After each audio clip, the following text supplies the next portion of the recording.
Yep.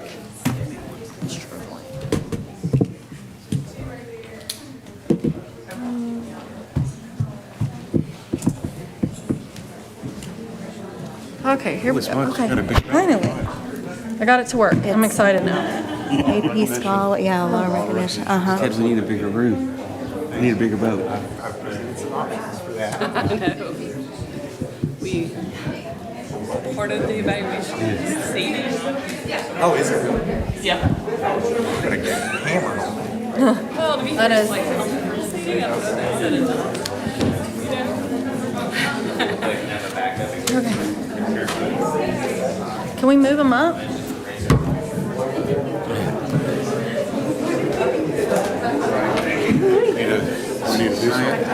We're going to reinstate I remember getting football tickets in Nayland that said SRO.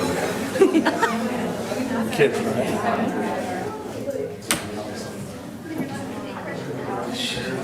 What'd you say? I remember getting tickets as a student that said SRO. Standing up. Recommendation. There was a little section that, Yep, I remember too. and then selling them for $10 in 1992. You know, now Ready? you have to earn points that put you in better stead to be able to get tickets. Oh wow, really? Freshmen to go to football games. Really? Well, the way things are going, for $5 you can go out and stand on the field. I'm about done with this coach. You need to do something different. That's new, isn't it? Well, Saturday was all about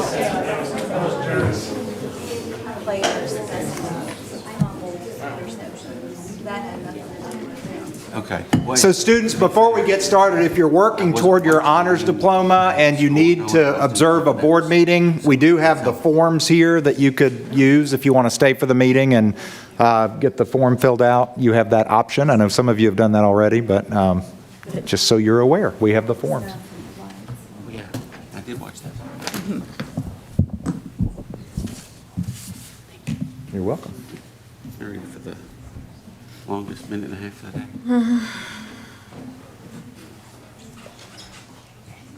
Like the commercial said, wait. Like the commercial, but wait, there's more. Yes. I guess nobody's going to sit in the fancy chairs. Those are the comfiest chairs, I think. Yeah, I was about to say, I had a pen over here. Oh. All right.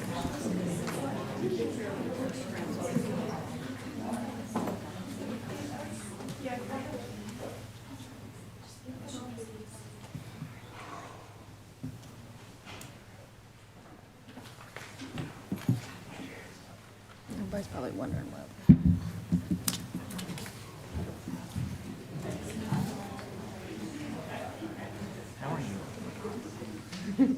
Just told Mr. Plumley that I reinstated him. Is he going to do it? I can do it. I can do it. I can do it. You want me to? Sure. Yeah, yeah. Because you gotta do your thing, right? Yeah, yeah, that'd be good. Yeah, I can do it. Thanks. I said, well, I reinstated Mr. Plumley.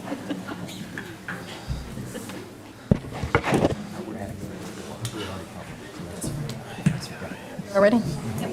Yep. Okay. Let's go. All right, 5:45, I will call the meeting to order. If everyone would stand for the moment of silence and the pledge.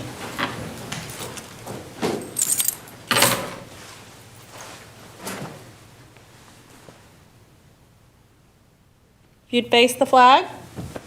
I pledge allegiance to the flag of the United States of America and to the republic for which it stands, one nation, under God, indivisible, with liberty and justice for all. Madam Recorder, if you call the roll. Chair Laura Harrison, Present. Vice Chair Jeremy Burnett, Here. Michelle Childs, Here. Keith Acton, Present. Deborah Thomas. Present. We do have a quorum. I would like to take a moment to recognize Lyle Conley from the ACS board. Thank you for being here. She's evaluating our board today. And so thank you for coming and appreciate your attendance tonight. I would like to remind the public this is our only meeting for November. We do have the TSBA conference next week, so this is our only meeting in the month of November. Dr. Horrell, will you lead us through the rest of our agenda? Absolutely. The first item on the agenda is the opportunity for public comment. Would anyone from the public like to speak? Hearing none, next item. All right, next item is our reports section, starting with the superintendent's report. If it pleases the board, I'd like us to move down, and we've Yes. got several recognitions to do. Let me change the angle here on the camera, and we'll take care of that.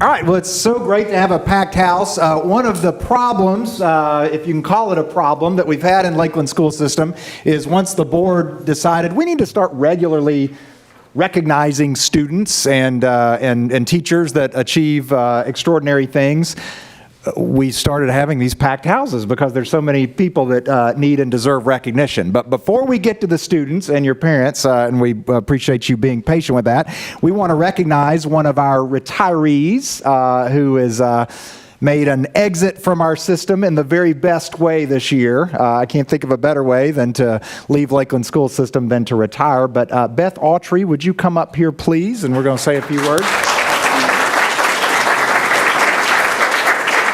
Just stand right here for a second. Beth Autry has one of those positions that you may not know what she does, or you may know exactly what she does because you may have worked maybe in a small room with her where she asked you a bunch of questions. But she was our school psychologist for 8 years is what I've got. I think 8 years, which is a long time to do it. So her job involved meeting with students and meeting with parents and making sure that our teams had the information that they needed for the students to be successful and got the supports and the resources that they need. And she did an excellent, excellent job for 8 years. We were truly, truly fortunate to have her. And she worked very closely with Dr. Angie DeLoso, our deputy superintendent. And I'm going to ask you if you'd like to share some words as well. Sure. Speaking of the mic so it goes out. So Beth Autry and I have known each other for a long time with an extensive special education background, and she was our single-handed school psychologist, and that's a big task, especially with ages 3 to, as we opened our high school, students in special education can go to school till they're 22. So there are 13 federal disability categories, and then in the state of Tennessee, intellectually gifted is a category under that umbrella as well. And so that's a lot of students, a lot of families, a lot of expertise across a lot of areas. So we really appreciate you and helping us get going with opening a middle school and a high school and all the way down to preschool and all the work you've done for us and for so many students and families here in Lakeland. So well-deserved, but you will be missed. And the way we like to recognize our retiring teachers is we put together a charcuterie board here, which you can either display or you can serve cured meats and cheeses and veggies or salmon, or who am I to tell you what to put on it? It's yours. You can put whatever you want there. But it says, enjoy the journey ahead. Happy retirement. Beth Autry, August 31st, 2025, Lakeland School System. So we are grateful to you and for you. And I believe you have a guest here today. Who do you have with you? Oh, my husband came. Your husband came? Your name is Came? No. Joe, come on. You want to come on up here too? We're going to take some pictures over here with the board. Not really. Well, I certainly won't make you, but we're going to stand over here with the board. We want to at least get Beth, but thank you for being here. Yeah, principals, Ms. Lockhart, Ms. Martin, y'all want to come up?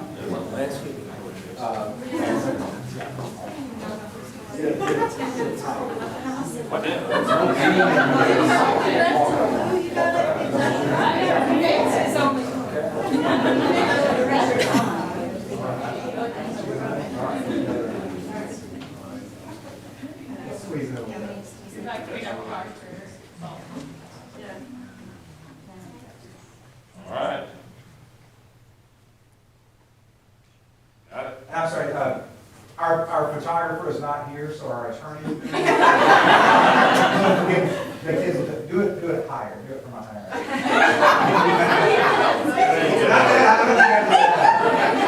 Tell me when, Ted. Not only students, I'm glad I think of it. Yeah, that's perfect. All right, that's correct.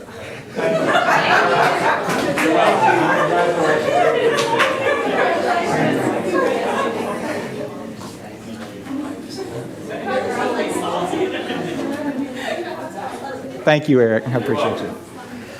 All right, so we're going to begin with the student recognitions. We have several groups that we want to honor in different categories, and we have some students here that are being honored in multiple categories. So the group we're going to start with first is, these are two of our exceptional students who qualified for the elementary cross-country state championship. And we have these students here that qualified to compete and their coaches, and we're going to bring them up. And when we call your name, students, if you could come up with your family and coaches, if y'all want to come up and be in the picture, we're going to try to be efficient with this and get the pictures up here. But first, we want to recognize Harper Schneider. If you want to come on up, Harper. Is Harper here?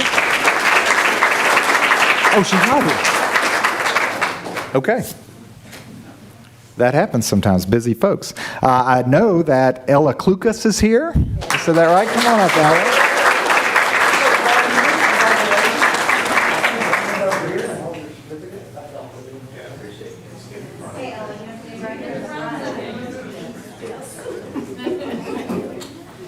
Coaches, come on. Don't be shy, principal. Yeah.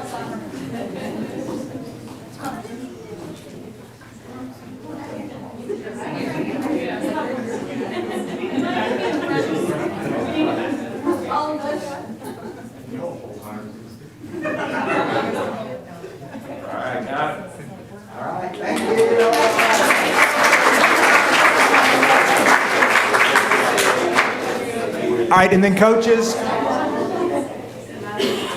Coaches, not so fast. We also, in Lakeland School System, we like to give pins in recognition of state achievement. And I know some folks collect the pins, and hopefully you do. But we want to recognize these outstanding coaches. Katie Locke. Ms. Gallick is not here, but we want to give her a round of applause for all she does. Amy Schultz, been there since day one. And Lindsay Townsend. Coaches here, yep.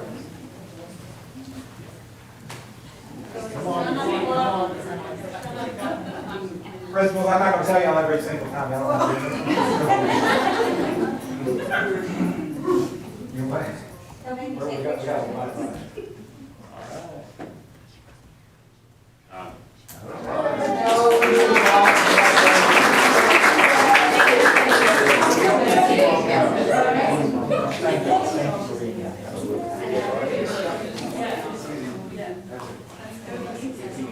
All right, we've had a lot of tremendous success with cross country, and we want to recognize the middle school cross country students that represented Lakeland Preparatory School in the middle school division of the state cross country championship. So we're going to call these names out. I think some of these are different categories. Is that right? Two have two. Two have two. Thank you. Two different. Okay. All right. We want to recognize Emma Graves. Come on up. Emma, are you here?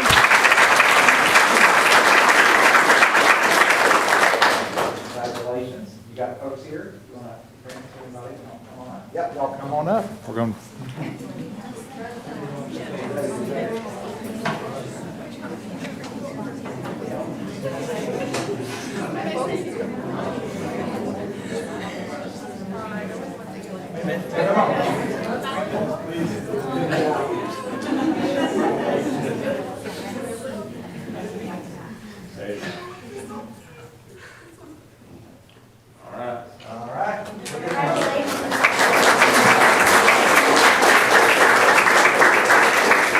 Cameron Tester, are you here, Cameron? Come on up, Cameron. Yeah, come on up. Everybody come together. Come on up if you're in Cameron's group. Congratulations, man. Come on.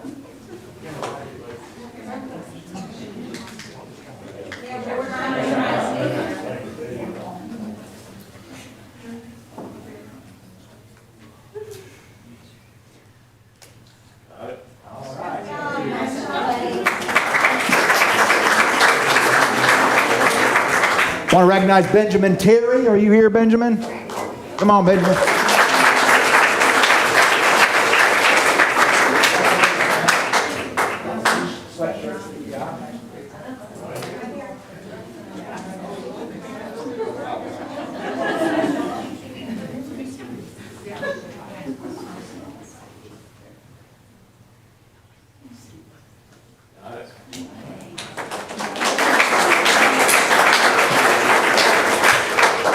Andrew Graves, come on down. Andrew.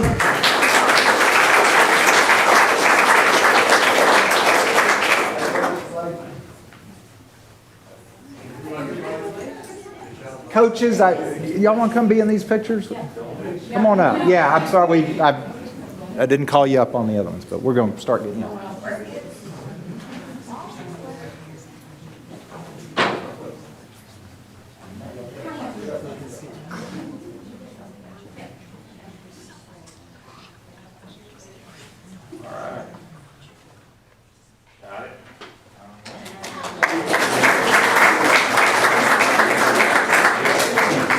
Christopher Klosterman. Come on up, Christopher.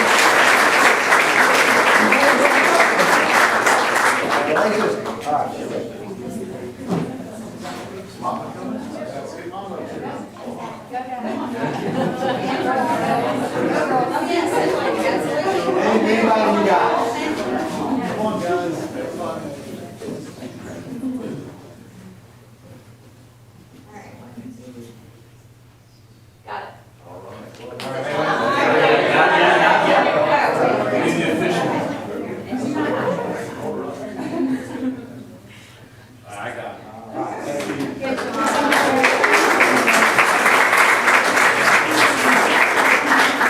Brenner Magnus, come on down. Brenner.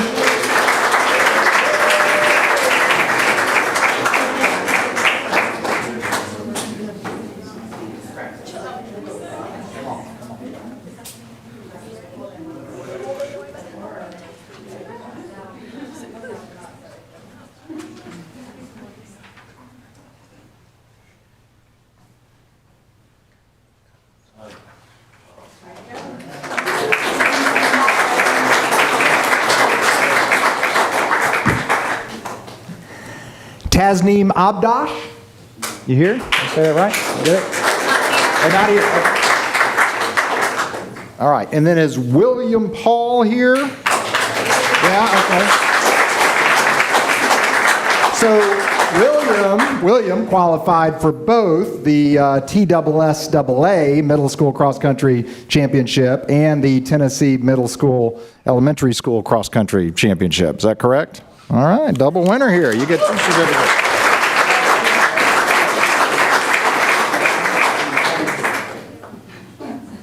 Got multiple. Stand up there like Taylor Swift. Breathe in. Come on in. Come on in.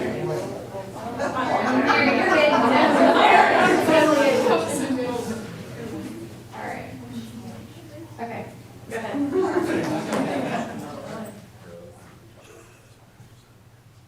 Very good.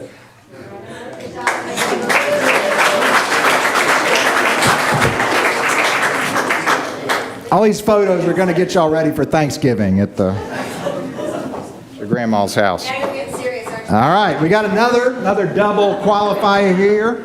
Albie Richards, are you here, Albie? All right.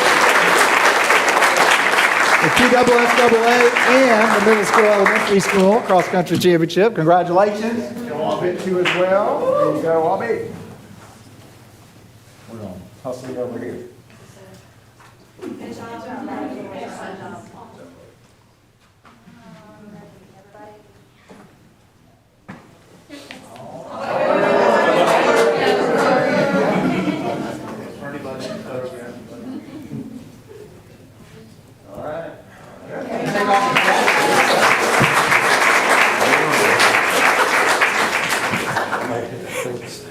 Okay, and then we also want to recognize the coaches here with your pins for both, for helping students get ready for both these things. Coach Garner and Coach McGoldrick, we appreciate you.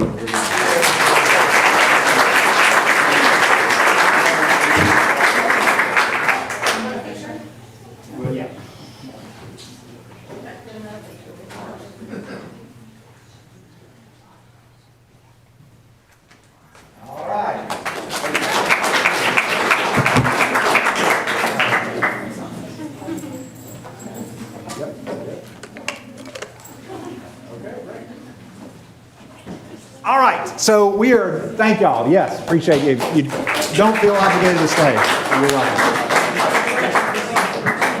All right, next we're going to move into our academic distinctions. These are students that qualified for one of several just incredible academic distinctions through various organizations. And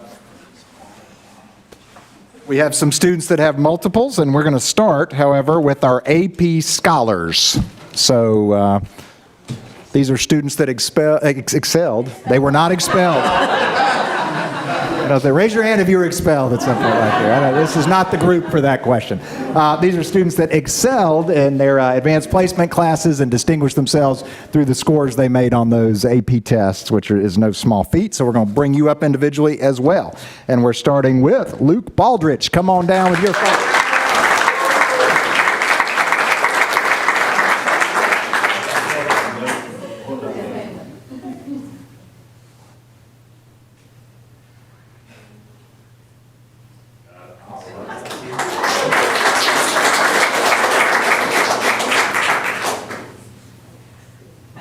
Addie Blue Manis.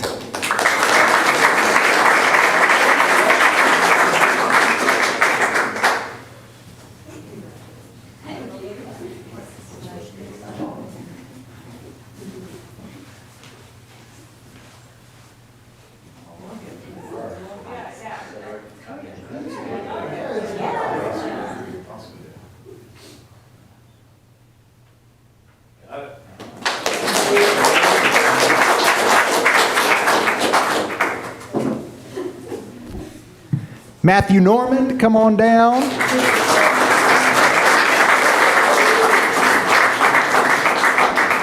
Family, come on down. We'll get you too. Congratulations.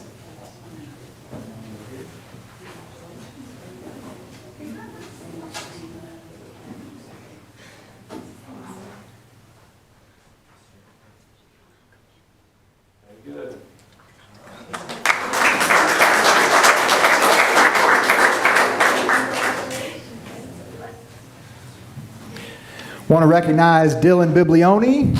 Say that right? Biblioni? Did I say it wrong?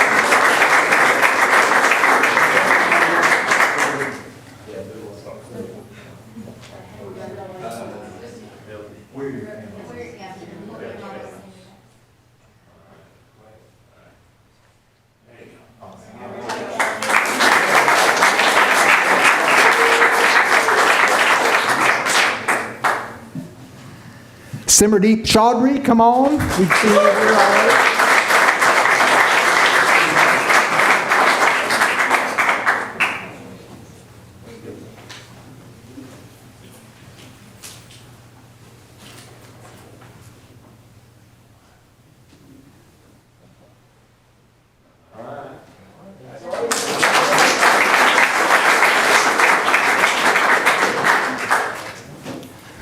Let's hear it for Eric Plumley again, who's taking all these pictures.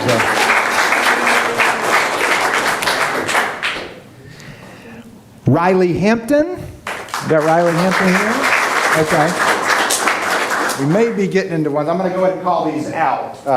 Hold your applause unless somebody gets up, because not everybody could make it, obviously. Ashley Moore. Got Ashley Moore? No? Okay. Alexa Ryman. Okay. Haniel Shoga. Did I say that wrong? Okay. Abby Stevens. I didn't see Abby. But we're going to clap for all these folks when we're done. Kaylee Tang. All right, let's give it up for all those 8 scholars.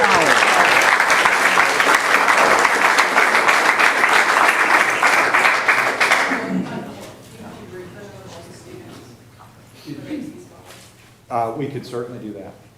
You want to do that? More photos? Yeah.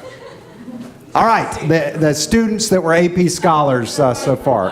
Why don't we hold on that? We'll do the individual ones instead. We have done it different ways. You were correct on that. All right.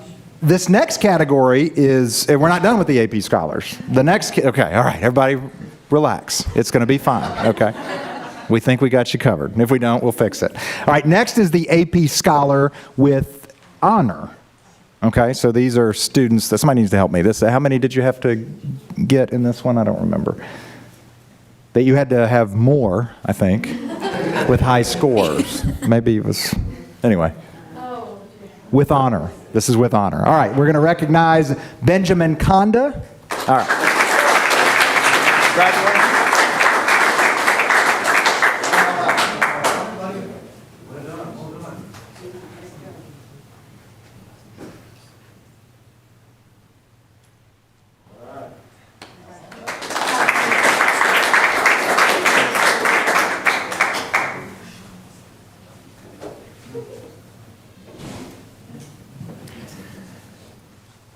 I'm sorry on the last name. Edward Vasilescu.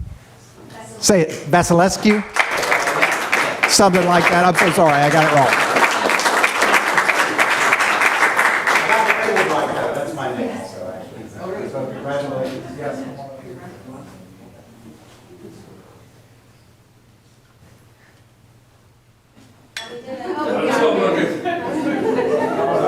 You just disappeared.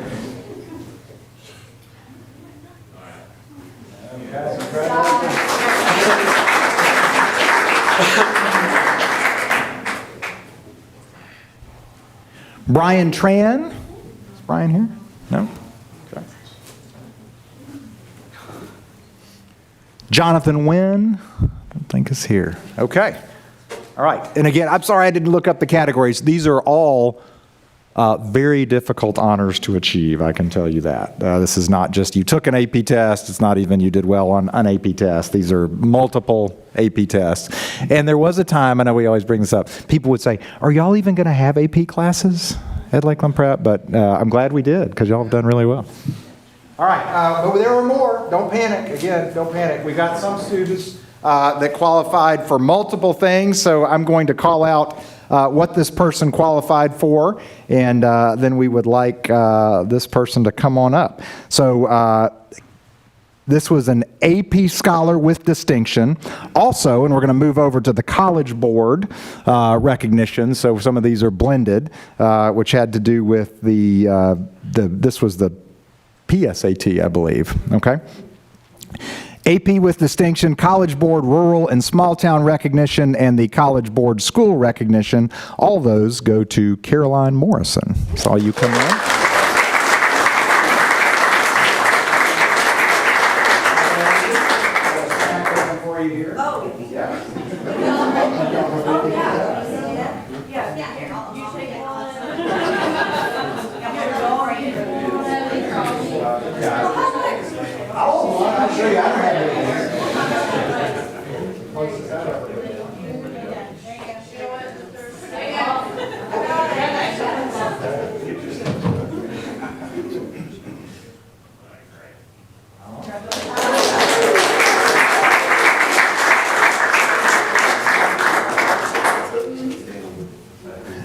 This individual is an AP Scholar with distinction, also recognized as the College Board Rural and Small Town recognition and the College Board School recognition, Aubrey Fry. Come on down.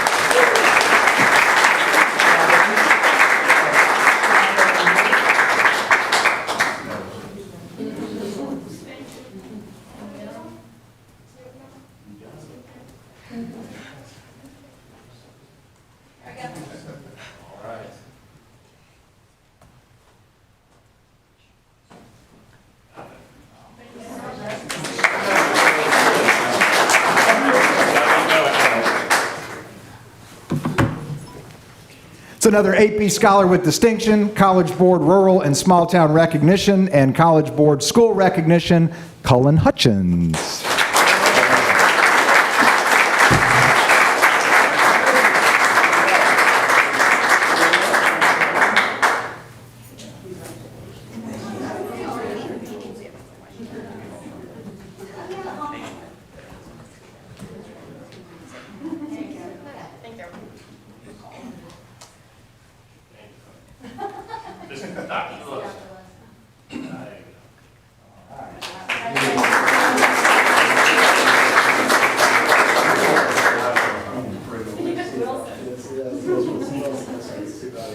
Got another AP Scholar with distinction, along with the College Board Rural and Small Town Recognition, Truman Heaps. Come on up.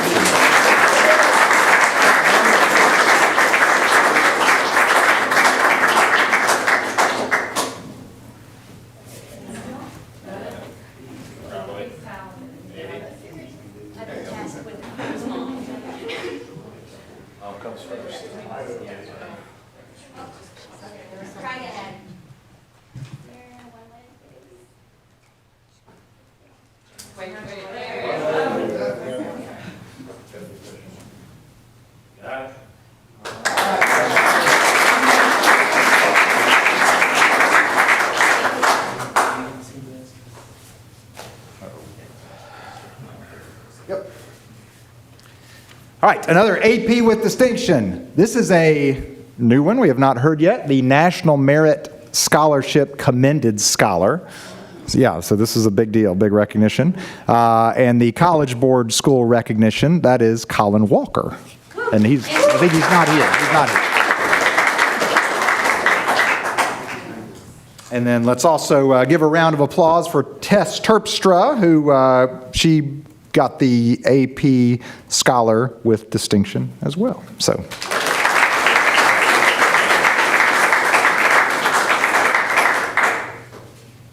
We'll wrap it up here with some more College Board distinctions, receiving the College Board Rural and Small Town Recognition, along with the College Board School Recognition, Nathan Harrison.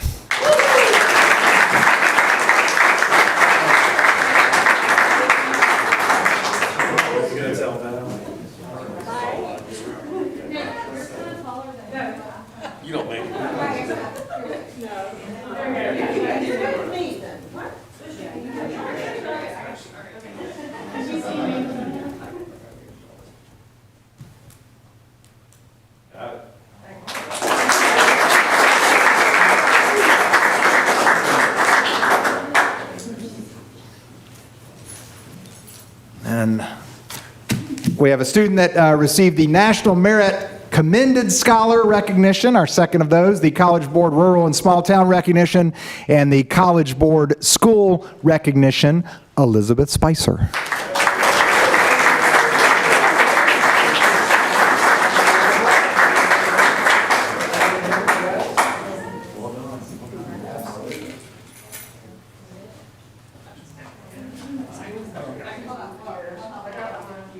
For someone's like senior capstone project, we need you to figure out how to make these pictures more efficient.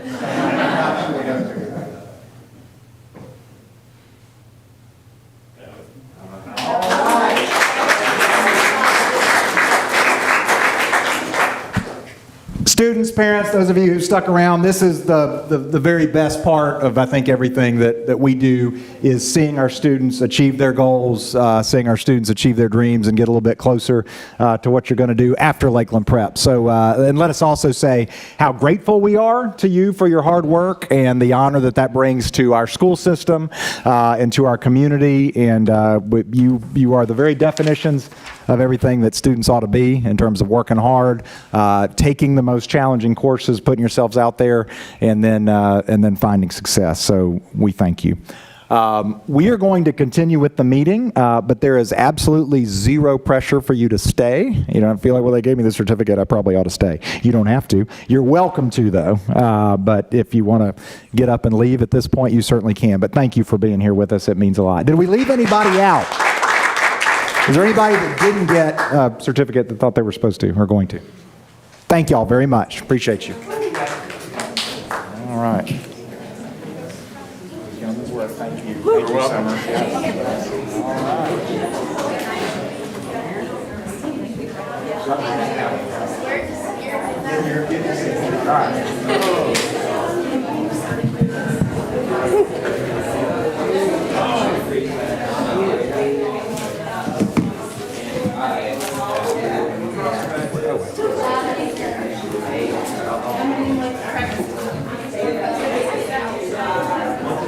Thank you.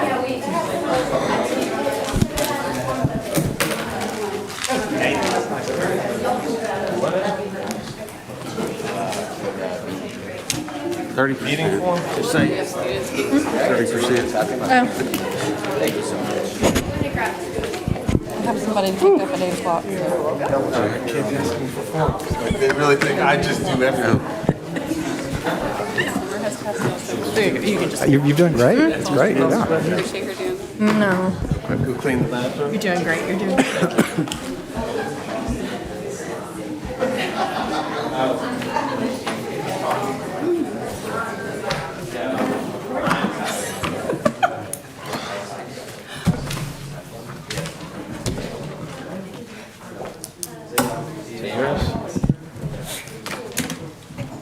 All right, Dr. Horrell, I think everybody's settled.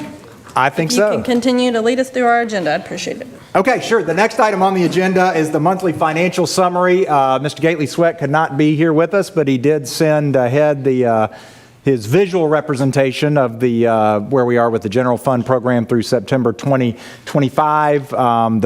Just the numeric representation in the table is posted to the agenda for anybody that would like to review it. But everything is as we would expect it. There's the ones that have the higher expenditures, as Mr. Gately Sweat has explained before, are the ones that tend to have upfront costs over the course of the year. And he did not have any other data to present, especially since he wouldn't be here today. But certainly if there are any questions, I can either get them back to him or attempt to answer them myself. Are there any questions about the financial report? Hearing none, next item. Okay, next item is the legislative liaison update from Ms. Childs. Ms. Childs, the floor is yours. Okay, so the primary thing I wanted to make note of before general session happens is we talked a little bit about this last month, but I just want to touch on it again. As you all know, the Freedom Scholarship started last year, which is essentially a voucher program. And there has been talk of increasing it a lot more than what the law allowed for. Due to the demand, the increase would be $25,000 for next year, but there has already been talk that it would double and be 40,000 scholarships instead. And I just wanted I sent the board this email just so you'd have it in front of you. But I did want to make a note of some of the stark differences between the ESA, which was, for those of you that recall all of the different voucher versions in Tennessee, the ESA was one that was specific to only 3 school districts, including Memphis-Shelby County Schools, which is a very large school district with 105,000 students, and 2 other school districts. And I just want to point out that on the first year, the most there could be is 5,000, and it was supposed to increase in intervals due to demand. However, this is the 4th school year, and it has never increased, so there's not been the demand that we were told that it would be. And this is for families that make, a family of 4, $86,000 versus the Freedom Scholarship is $173,000 are the income limited ones, which that's of the 20,000, 10,000 are income limited, the rest are universal. And going forward, I believe it would not have an income limit. All of them could be universal, although they would have priority over receiving the scholarship. And so they had this huge demand that did make it by law increase to 25,000 for next year.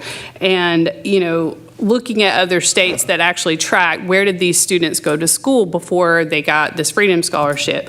For example, in Arkansas, 88% had never attended public school to begin with. So primarily it ends up being a subsidy for current private school students, which is above and beyond the money that had been set aside. So it's not just the same students going to a different school, it's a totally different group of students that's being funded.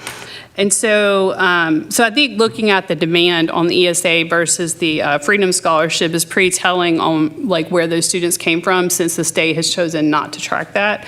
And as you know, we've had several years that we've been trying to get the preschool special education funding, and this was a priority instead. And so once again, we're going to be going to our legislatures and asking them to fund the federally mandated and state mandated preschool special education before they increase the Freedom Scholarships above and beyond what is already set in law. So like I said, it would be $25,000 for next year, but we're asking that, they fully fund students that we have to serve and should serve before they increase it to, say, $40,000 that's been floated around.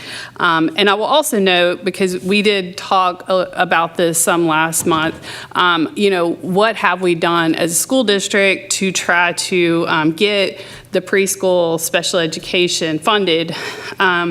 A short list that I'm aware of is we met with the governor's office. We had the Tennessee Commissioner of Education to visit our school. We've had our preschool special education programs toured with legislators. We also met with other legislators at other school districts at Germantown Municipal Schools. Dr. Hoyle has testified before the legislature about it. Dr. Hoyle's also made all the superintendents aware through TOS. I've also made the other legislative liaisons aware, as well as other school boards that I've spoken to, because we have monthly meetings and we talk about that. It was a big talking point last week when we met, and they sent out a tip sheet about this. So we, and again, this is one of our resolutions we've already approved, and it's also, slated to be on our legislative agenda when we get to that.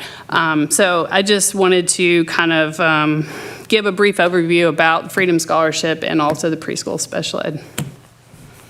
Any questions for Ms. Childs? Thank you, Ms. Childs, for that information. Looking forward to hearing how our legislators decide to proceed with this in the upcoming session. Thanks for all the research on it. Do appreciate it. Next item. Next item is the approval of the agenda. Is there a motion to get this item on the floor? So moved. We have a motion. Is there a second? Second. All in favor of approving the agenda, say aye. I'm sorry. Can we have the opportunity to add Oh, to the yes. agenda? I didn't realize that you were requesting. Okay.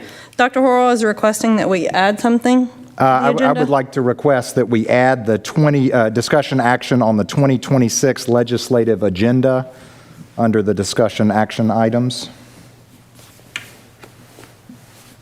So I'll make a motion to amend the discussion action items to include a number 8 for 2026 legislative agenda. Is that accurate? That's accurate. Is there a second? Second.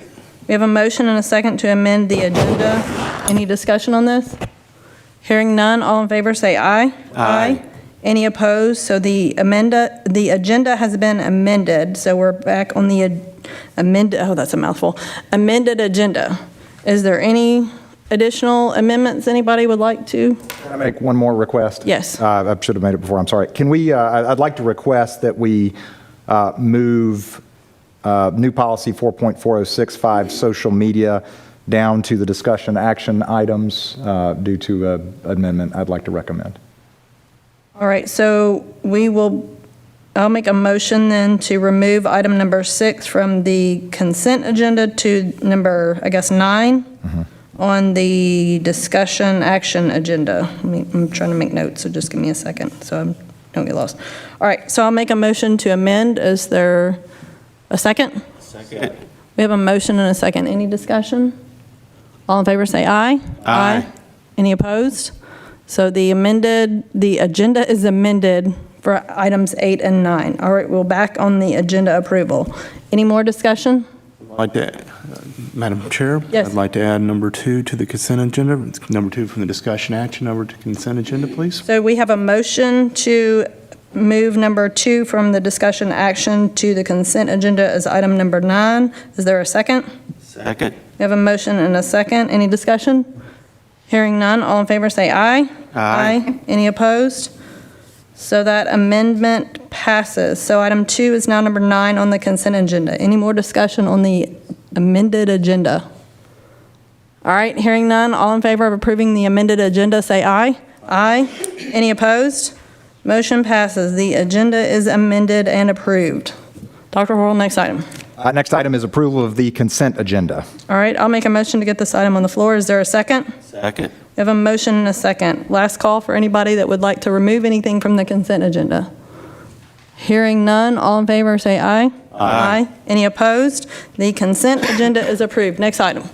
Next item is we move into the discussion action items. The first item is the LSS academic data presentation. I believe Ms. Deloso is your name on this? Dr. Deloso is Dr. ready Deloso? to present Apologies this. on that. Oh, that's okay. And I'm going to go ahead and pull this up.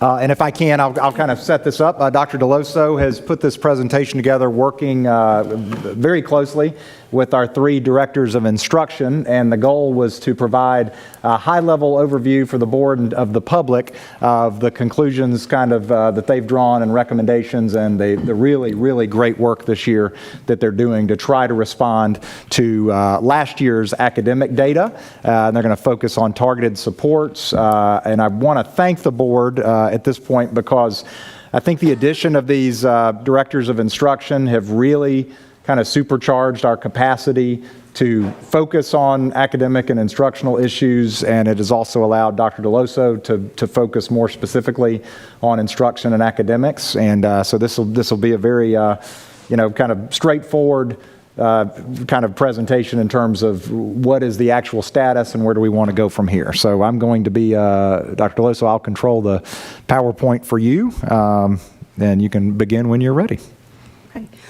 Thank you, Dr. Horrell, and thank you, School Board, for this opportunity. I'm excited to share this with you, especially what we're doing instructionally and how we're evaluating what we're doing.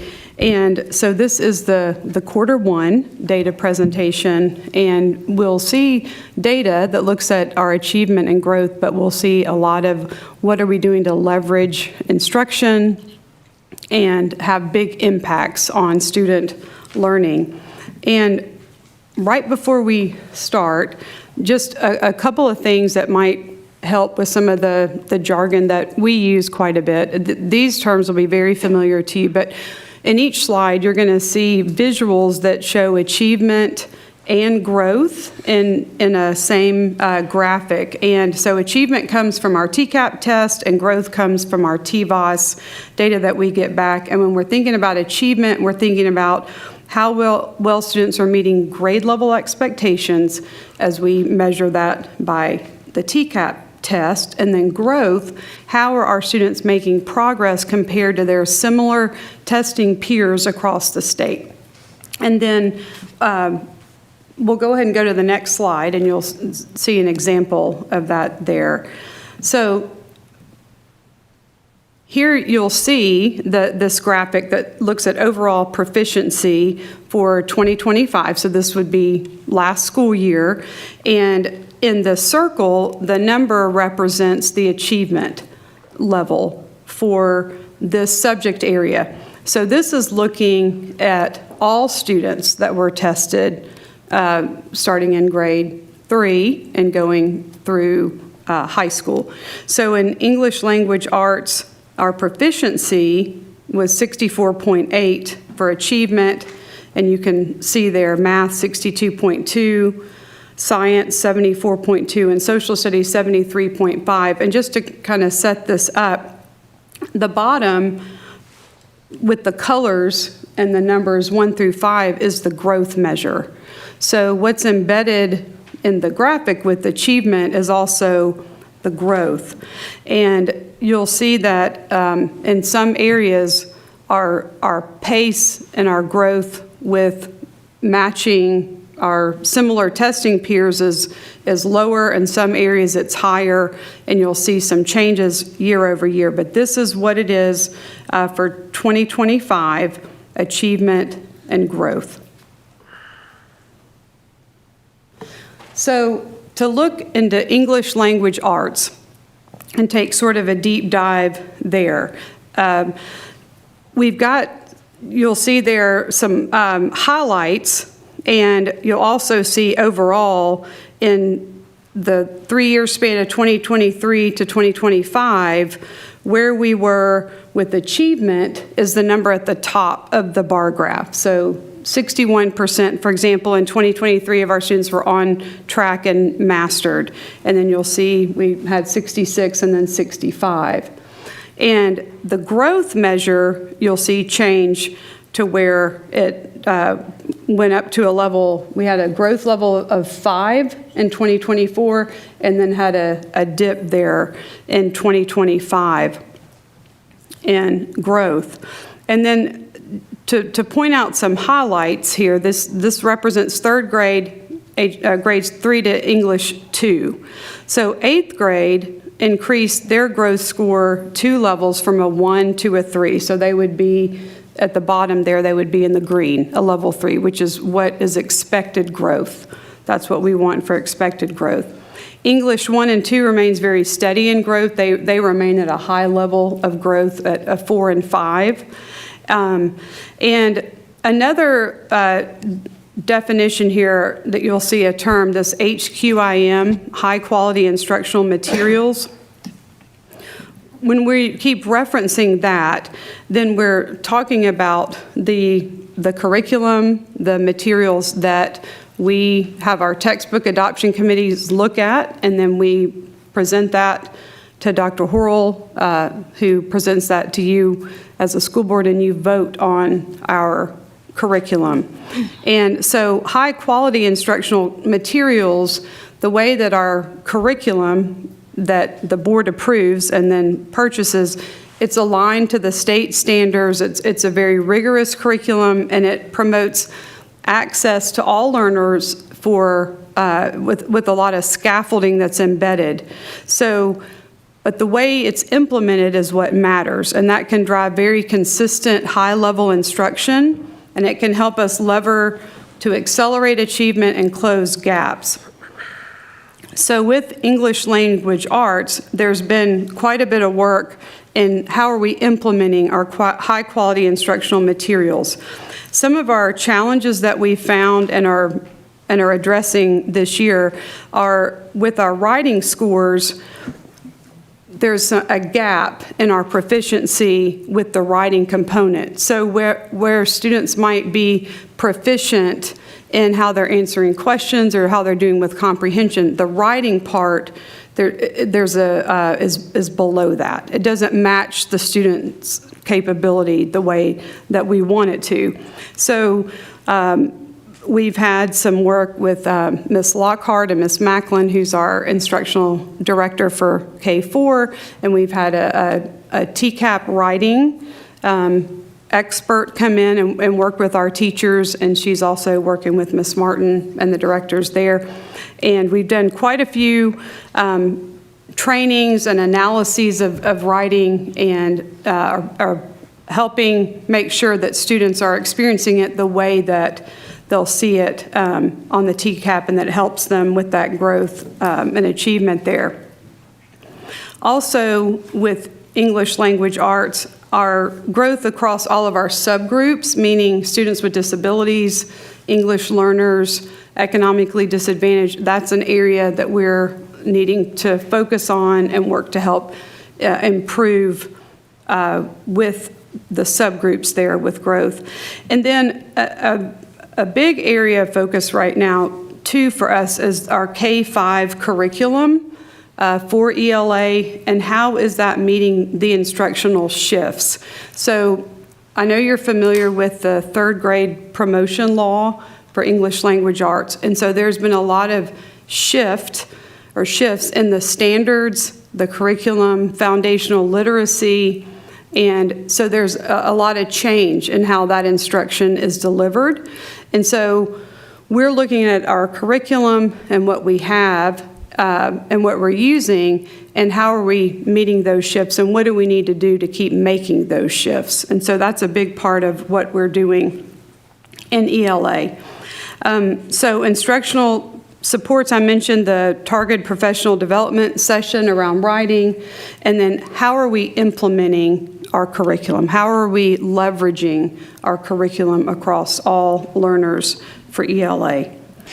And Dr. Lissa, one thing I want to point out, and I know the board knows this, and I think it can be very confusing to the public and even to us sometimes. If you look at the difference between 2024 and 2025, and this is overall, you'll see that the achievement went down 1 point. It went from a 66 to a 65.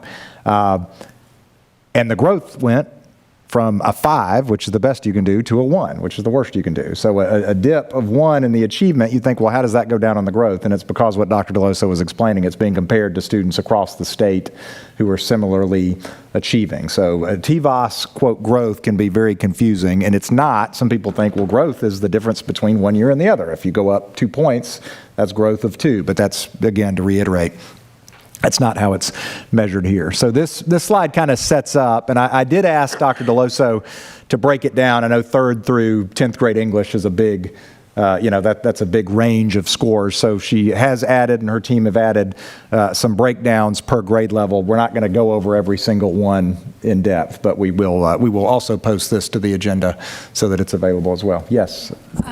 Just a question on that. So achievement is measured, just so I'm clear, so achievement is measured how our students did this year to how our students do, or last year to this year.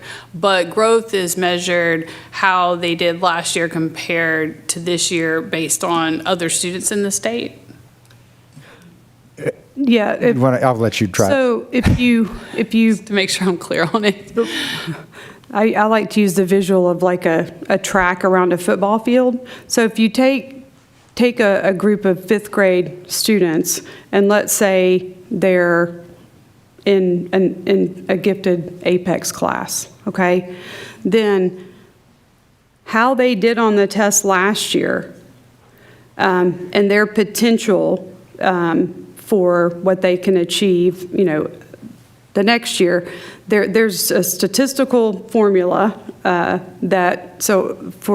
the student, each student in the group of students. So say the 5th graders, say there are 12 of them in the 5th grade class, and how they perform on the test the next year, for example, they may get high achievement. They may say, 80%. On track mastered, meaning 80% of that group met or exceeded state standards based on the TCAP part. But what we're looking at with growth is those students have similar statistical testing peers all across the state. So how is that, put them all together, how are they all doing? How are they all showing growth? So are they, instead of just how are they achieving, how are they growing in that subject area and grade level compared to kids that might score like them? So, Can I use one? Can I do one slightly different analogy? So let's say that in 5th grade, let's talk. We're shooting free throws. Let's try it that way. So in 5th grade, the kid, you give him 10 free throws and he makes 5 of them. And the statistical analysis says, well, we think typically a kid from 5th to 6th grade, instead of making 5 this year, he should make 7 next year. He's going to be, that's 1 year of growth for him. He's going to make 7 of the 10 free throws next year. So if he makes 7, his achievement goes up. But then you're going to compare that to all the other kids in the state. So let's say he makes 7 next year, and you'd say, well, he was predicted to make 7, and he made 7. But all the other kids in the state made 9. Okay, so he's also going to be ranked against those kids. Everybody else did a lot better than they were predicted. He did exactly what was predicted. So that normally would have been a 3 for growth. He did what was predicted. But all the other kids that are the same age and moved up, well, they all did much, much better. So that growth may be ranked more as a 2. That's an oversimplification, but it is that student's predicted score plus relative to other students in the state. So I think I get what y'all are saying about growth, but achievement's not scored that way, right? It's just correct. It's just Correct. It's how'd you do on the How'd you do test. on the It's test, kind of yeah. like, did you get a 100? You know, what was your grade on the test? And just for my clarity, that's the 65 is the number of students who scored met or exceeded. It's the combination of those 2 levels. That's correct. That's correct. Met or exceeded expectations. Yep. So level 4 or 5 technically on achievement. That's right. And then the next slide just is what Dr. Horrell asked for. This is just the breakdown. So if you look by grade band is what we look at. So 3rd through 5th grade, you'll see the achievement 70s or above of what Mr. Burnett said, Vice Chair Burnett said that they are met or exceeding expectations for achievement. And then, but the growth part, there was some growth, there, the blue, which is a 4, that turquoise, and then we dipped down to a 1. And so to Dr. Horrell's point with that example, it doesn't mean the students didn't, they hit the achievement level, but other kids similar to them outpaced as far as growth and that statistical measure that comes from the value added, the TVOS score. So if you look at 6 through 8 there, and then the end of course, that's generally been high achievement, fairly high achievement there, and generally been strong growth. So there are some trends, and then there are some reasons for why these things look this way, and that's the part of the targeted support to make improvements in both of these, achievement and growth. Mr. Burnett. One other quick comment on that previous slide. With the ends that we're thinking about in those grade bands, that's several hundred students. So a change of 1 or 2 percentage points on achievement probably is not very statistically significant if we see us drop from 70 to 69 on something. That's true. And, if you picture like a traditional bell curve, the more you get toward either end of the bell curve, the more it takes to move a percentage or 2. However, still, we set goals to move 2 and 5 percentages, but that is true. But even a slight, that 1%, or like Dr. Horrell said with the free throw example, even if you kind of do what you're supposed to do, but other kids go a little bit above you, it may not be a big difference statistically, but it's just enough to where it shows up, to your point. All right. Okay, so each subject is similar. So that was English Language Arts, and for math, you'll see again the achievement hovers around the 60s there of students who have met or exceeded expectations for their grade level in math, 3rd grade to Algebra 2. The growth is lower in the 1 and 2 range there. And we have some reasons for that, and there's some work we're doing around that. But first, some of the highlights are 3rd grade achievement. So achievement on the TCAP and growth were both in the 95th percentile, which means we outpaced 95% of all other students, across the state when it comes to looking at that growth. So that was very high. That was 3rd grade. 8th grade increased their growth score. This isn't on the graph, but I'm just in the highlight section. 4 levels. So our 8th grade students last year in 8th grade math grew from, went from a level 1 for 8th graders the prior year to a level 5. So that's where you're really working with all students and all your subgroups as well, and hopefully consistently across all groups. Some challenges, just one that is true, is the teacher turnover in middle school math.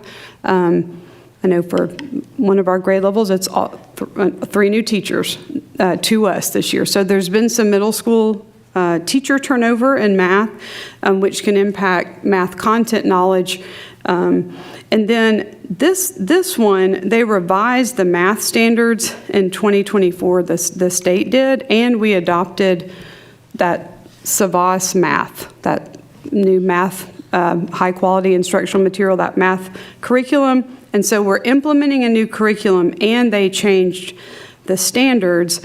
And when we keep talking about a shift in instruction or a shift in standards, the shift is there's a lot of conceptual teaching that has to take place in math, and it's not as procedural. So for example, our 4th grade math teachers last year really adjusted to that shift, did a lot of work. A lot of teachers did and grade levels did, but one example is in 4th grade, they did a lot of the conceptual part where we're looking at area models and different types of visual ways to think through the math as opposed to just solving lots of problems.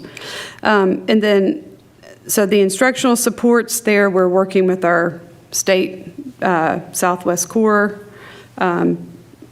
expert on implementation, and then working through getting in classrooms and making some observations. And then on the next slide, you'll see the grade bands there, and you'll see the achievement. One note is with Algebra 1 in high school, we've talked about this before, a lot of our 8th graders, some 8th graders take Algebra 1 in middle school, so they count, that would count on the 8th grade side, not the EOC side. And then science, had some strong improvement there. So 74% this year of our students were on track and mastered, and we had a good increase in growth there. So we had growth for all grade levels that increased. That 8th grade, again, that 95th growth percentile, and our economically disadvantaged subgroup had a significant proficiency jump there of 16%, which is very, very significant there. We will have new standards for, we do have new standards for science and new curriculum, so we may see some shifts there and working to implement that new curriculum. And then if we look at science on the next slide there, again by grade band, for 2025, you'll see some growth increases, and 3rd through 5th, that 90% achievement is very high. Social studies, this will be the only slide you see because we only have accountability data for grades 6 through 8. Again, some very strong work and data to report here. In social studies, 74% achievement there, and then went to a level 5 growth. So all grades have strong growth. You'll see that 99th percentile again for 8th grade there. Economically disadvantaged subgroup increased significantly, and so still working to align our materials, there, make sure we're hitting the rigor of all standards. And then note the instructional supports there at the bottom. So just to wrap it up, our goals are to increase our ELA and math achievement by 5%. You saw a big increase in science and social studies. We give similar amounts of time to science and social studies, especially in middle school, as we do to ELA and math. But we want to focus on the achievement there. We want to achieve a growth measure of at least a 3, which is what is expected, greater than or equal to a 3 in ELA and math across these grade levels, and continue to achieve that level 5 with science and social studies. And then this is how we're doing it. We're looking at cycles of continuous improvement with how we're implementing, scaffolding, and evaluating our curriculum. This happens in professional learning communities, grade level planning times. We're walking through, collecting data and information, and lots of conversations. The principals have done a lot with their schedules to protect teachers' time so they can meet together. Things we're looking at is auditing and reviewing our ELA K-5 curriculum and looking at, do we need to add anything to that foundational literacy part with the shifts in some of the standards in teaching those foundational skills for reading, looking at providing that science of reading training for K through 5 teachers, even just to refresh there and add to that there, even with the shift in teaching, and then looking at providing professional development around math shifts and the progression of the standards as they move from grades K through 8. So that's that. If you have any more questions, let me know, or if you have any at another time, I'll be happy to answer them another time. Any questions? Yes, ma'am. So when you talked about the math curriculum changing and then the science curriculum is going to change, are they adjusting how much they're expecting teachers to get through? Like, is the vertical alignment from one grade to the next being adjusted? Or is it more of what you said, like moving from here's the procedure to solve a math problem to here's a conceptual way to look at the math? Which do you find is, because I'm wondering if we're going to have, a bubble of kids who perhaps have a gap, oh, you're supposed to know this now. Last year you would have known it in this grade. Now you have to know it in this grade. What is that looking like, do you think? Yeah, it's more like the second part that you described, where what I see is we have to zoom out and look at what students are expected to know conceptually from grade to grade to grade. And so there's a lot of, it's more the curriculum, there's not necessarily, do we have to cover a lot more? That depends on the standards. It's really, are we focusing on the conceptual part, and are we making sure that kids can have a good understanding? It's more of, with the science too, it's kind of synthesizing a lot of the sciences each year instead of, well, you're just focused on this type of science. It's thinking like a scientist, or analyzing math problems, or synthesizing information. That's kind of what is being referred to as more the shift in standards and instruction. And the curriculum is high quality because it's designed to help all students access that type of learning and scaffold and enrich. But it's also, us looking at how effective is it. So they don't necessarily have more to do with the curriculum. It's how are we teaching the breadth and depth of the standard with the curriculum. And then second thing is, could you acknowledge your directors? Because I know they've been working really hard so that people know who they are in each school. Yes.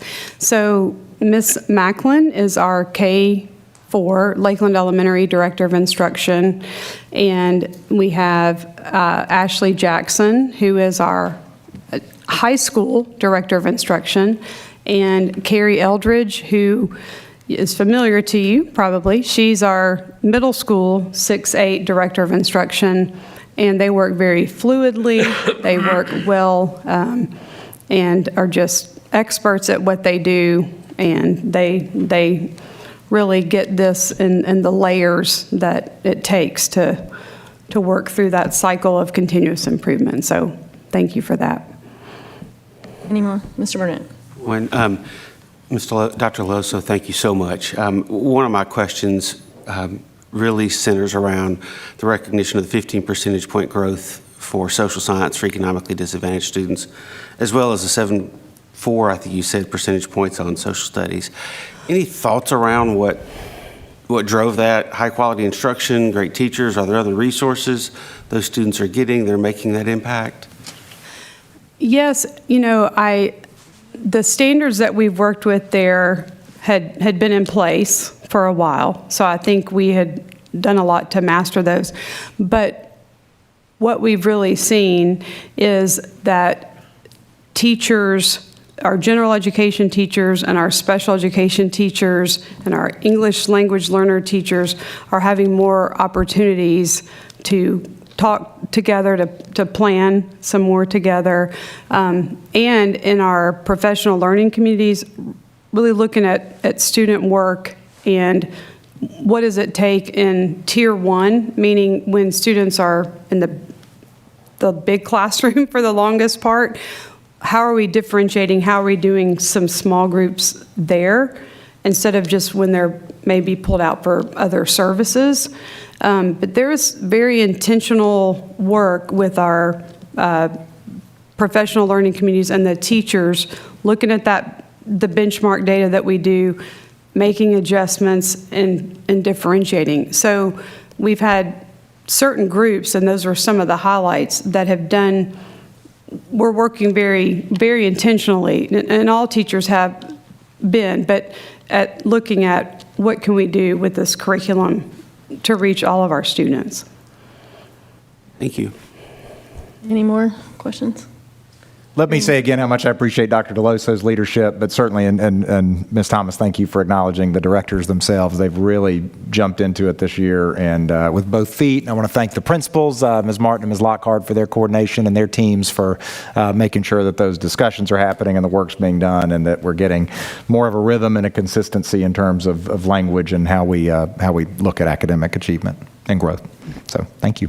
Thank you. Thank you, Ms. DeLoso, and thank everyone from the top to the bottom. It takes everyone every day in the classroom, all the way to the levels that you work at, Ms. DeLoso, and the teachers in the classroom and everybody in between, so making a difference in all these kids' lives. So thank y'all very much. I really appreciate it, and I know this board does too. Next item. Next item is we continue to move through the discussion action items. The next item is approval of new policy 4.303, athletic activity letters. This is the second reading.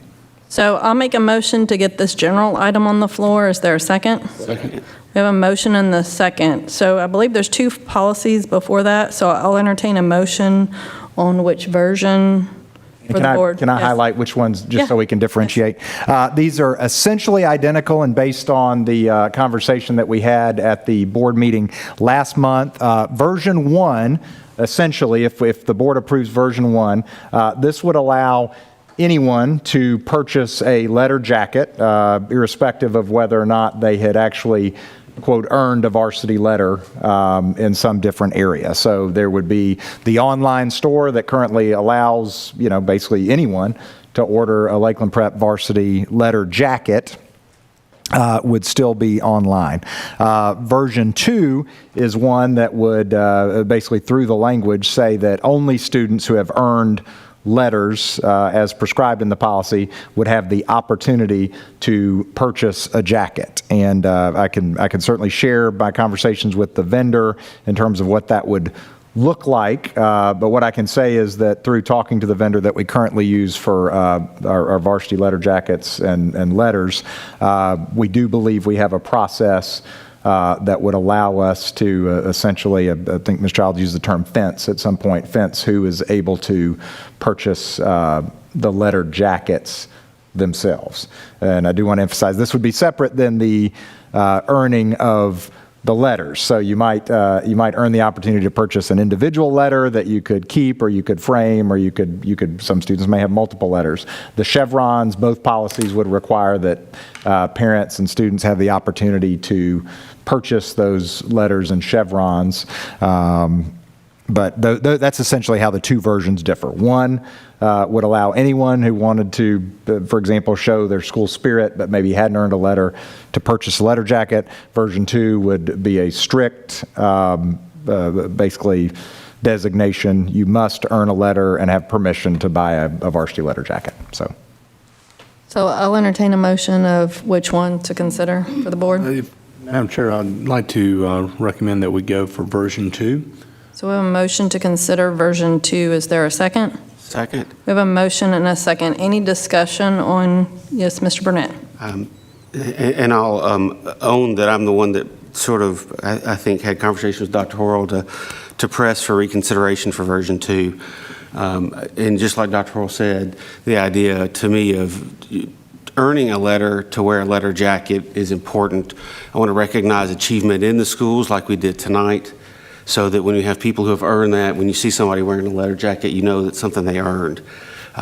We have so many opportunities for school spirit wear that I know that's been something that the principals have sometimes struggled with getting it approved because there's so many requests. And my wife found one at Goodwill last week that I know probably was never approved the way it looked. But there's an opportunity to celebrate your school spirit, and to me, a letter jacket is something different. It represents something you've earned. And so I'd really like for us to consider that. I'd advocate for the board to vote to support version 2. Is there any more discussion on consideration of version 2? Yeah, I think just to add to what Mr. Burnett said, I think it's a safety factor as well. Just having somebody walk around with a letter jacket, there's an assumption that that person is affiliated with the system. So having that control and level of oversight will help provide a little comfort in knowing that there's a true affiliation to the school with that person wearing it. Any more discussion? Hearing none, all in favor of approving version 2 of the athletic activity letters policy, say aye. Aye. Aye. Any opposed? Motion passes. Next item. Next item is the election of the legislative liaison. Is there a motion to get this item on the floor? So moved. We have a motion. Is there a second? Second. We have a motion and a second. Any nominations? I'll nominate Ms. Childs. Ms. Childs? I move to close nominations. Ms. Childs, do you accept the nomination? I do. Okay. All in honored to- favor of approving Ms. Childs as a nominee or as our legislative liaison for the upcoming year, say aye. Aye. Aye. Any opposed? Motion passes. Congratulations, Ms. Childs. Do you have an acceptance speech ready and prepared?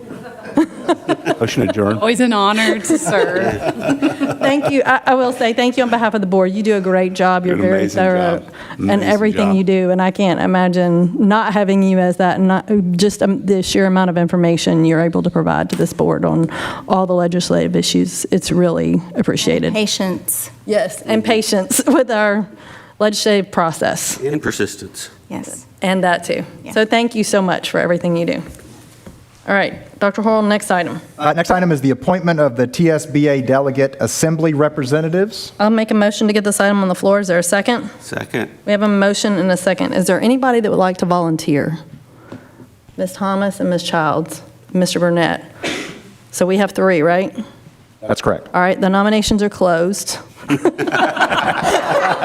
don't want to, are you sure, Mr. Acton? Are you sure? Second that. You sure? Chair Harrison, are you sure? I'm 100% positive. Defer. I'm 100% positive. So, all in favor of approving Ms. Childs, Mr. Burnett, and Ms. Thomas? Aye. Say aye. Aye. Any opposed? Motion passes. Next item. Next item is discussion on the TSBA Legislative and Legal Institute. I don't think we need any action on this, just to recognize that we will be there next week. That's February. That's a different one, This is a actually. February one. Yeah. Oh, my goodness. Well, We will not be there next week. We will be at TSBA next week. Correct. Different one. Yep. So the legislative and legal is in February. Do we have a date for it yet? Yes, we do. It is February 16th and 17th. Is it, And I will note that the 16th is a no-school day. That is President's Day, just for FYI. This is just an agenda item. It's on our annual agenda, just to put it on everybody's radar so you can begin looking at your calendar and letting Summer know if you plan to attend, but there is no action. This is just one of those things we put on the annual agenda, rather, to kind of remind ourselves to prepare for it. just a question, is it the same format or projected the same format as it has been, not in Nashville, and it'll be at a different location that isn't as convenient to go visit the legislators? Yes, I believe they Okay. are maintaining that format. It's it's not in concert with Day on the Hill, which Okay. is the previous format.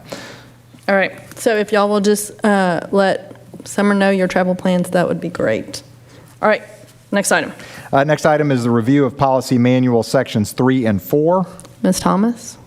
Nothing at this time, but I did give them a little extra time and told them that we would be having a retreat, and if they could let me know by next week, then we would cover it then. Excellent. All right. Thank you so much for the policy committee's continued hard work on making sure our policies stay current and relevant. Next item. Next item is I think I've got the order right, is the discussion action on the Lakeland School System 2026 legislative agenda. I'll make a motion to get this item on the floor. Is there a second? Second. We have a motion and a second. Dr. Horrell or Ms. Childs? I don't know which one of y'all is prepared. I'll go ahead and start, and Okay. certainly Ms. Childs can weigh in. This was motivated to go ahead and get this done now because Ms. Childs is working ahead, as she always is, to line up our individual meetings with our legislative delegation, and she's already got 3 of the primary legislators that we work with lined up for meetings in December, and we wanted the opportunity to present a slightly updated legislative agenda. So basically, through Ms. Childs did the heavy lifting here, but this clarifies on the education funding section that we are requesting full funding through the TISA funding formula for our federally mandated special education pre-K classrooms, and then adds the specific the resolutions that were approved by the board and submitted to TSBA. So we discussed that our legislative agenda, until the board updates it, is current. We could have technically, discussed this in the context of the previous legislative agenda, but figured since we had the opportunity to see if the board would consider updating it now. Is there any discussion? Hearing none, all in favor say aye. Aye. Aye. Any opposed? Motion passes. Thank you, Ms. Childs, for getting ahead of this. We really appreciate it. Next item. Next item is approval of new policy 4.4065, social media. This is a second reading. I'll make a motion to get this item on the floor. Is there a second? Second. We have a motion and a second. This was formerly on our consent agenda and has been moved. So if you want to find it on the online version, it would be under the consent agenda section, even though it's now not on the consent agenda. Is that correct? Yes. Okay. That's correct. All right. Dr. Horrell. Yes, if I may, I'd like to, the reason I requested this be removed from the consent agenda is I found essentially a clerical error. There was a section of the use of the internet policy that is now on the consent agenda. It's been removed from that and should have been added to this policy. So my request would be that a new paragraph be added at the end of the social media guidelines section of this policy that would essentially be line 3 on page 2, and that would read, if you'll give me, that new paragraph would read, district staff are prohibited from accessing personal social networking sites on school computers or during school hours except for work-related purposes. So I'll make a motion to amend the policy to say that. I'm trying to read it on the consent agenda item. Can you point to which line? Do you know which line it is? Yes, it's on page 3 on the use of the internet policy. It's in red with a line struck through it. Okay. And it's number 3 there that says district staff are prohibited. Most of these areas were included in the new policy. That one was not. So that was an oversight on my part. And Okay, I found it. So it's line 29 and 30 Yes. on page, okay. yes. So I'll make a motion to add that line to the social networking policy on page 2 at line 3. Is that correct? Yes. Okay. Is there a second? Second. We have a motion and a second. Any discussion regarding the update? All right, hearing none, all in favor say aye. Aye.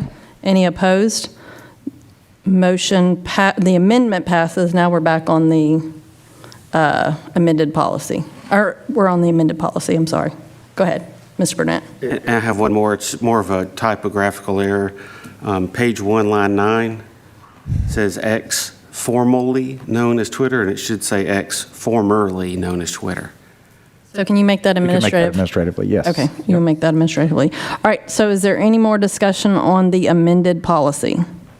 All right, hearing none, all in favor say aye. Aye. Any opposed? The amended policy passed. Next item. There are no further items on the agenda. Are there any announcements?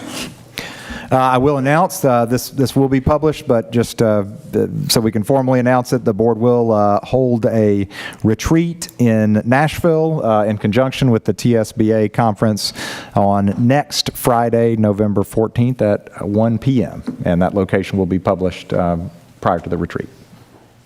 Any more announcements? I believe there's some fundraising opportunities coming up for some of our school support organizations and some going on at both the elementary and the high school. I think our principals have left. But so there's opportunities there as always for fundraising for all of our sport groups that we have. And I think we're going to miss some of the fundraising opportunities. We are. We can't be in both places. Yeah. Yes. but- So I hate that, but I wish them well on Absolutely. how it goes. So is there a motion to adjourn? One more thing. Oh, We yes. have a football game Friday night. We do. It's in We do. Dyer County in the playoffs. First The time ever. first playoff football game and certainly high school playoff football game in Yes. Lakeland school system history. And the show, the theater. The theater show. Is this week as That's well. right. The Curious Savage opens Yes. this weekend. So I think we're going to have to miss that. No, I'm kind of sad about that. But anyways, is there a motion to adjourn? So moved. We have a motion. Is there a second? I'll second. Want to be here all night? No. All in favor say aye. Aye. Any opposed? We are adjourned.